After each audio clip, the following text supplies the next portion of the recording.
പുലർക്കാലത്തെ തണുപ്പിലും ആ സൈക്കിൾ ബെല്ലിൻ്റെ നാദം കേൾക്കുമ്പോൾ തന്നെ അവളുടെ ഉള്ളിൽ ഒരു പ്രത്യേക സന്തോഷം തോന്നും. ആ പാൽക്കാരൻ വരുന്നു.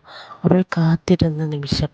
പാലും അളന്നു നൽകുമ്പോൾ നീളുന്ന അവൻ്റെ കണ്ണുകളിൽ തന്നോട് പറയാതെ പോയൊരു പ്രണയത്തിൻ്റെ നിശബ്ദത അവൾ വല്ലാതെ ആസ്വദിച്ചിരുന്നു. ആ പുഞ്ചിരിയും മൗനവും അവരുടെ പ്രഭാതങ്ങളെ മനോഹരമാക്കിയിരുന്നു.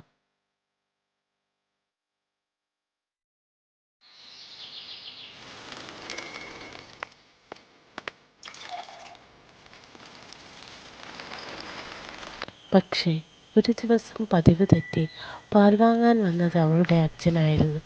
ആ നിമിഷം പാൽക്കാരൻ്റെ മുഖത്തെ നിരാശയും അകത്തിരുന്നത് കണ്ടു നിന്ന അവളുടെ പരിഭ്രമവും ഒരു ചെറിയ പ്രണയത്തിൻ്റെ വലിയ നോവായി അത് മാറി.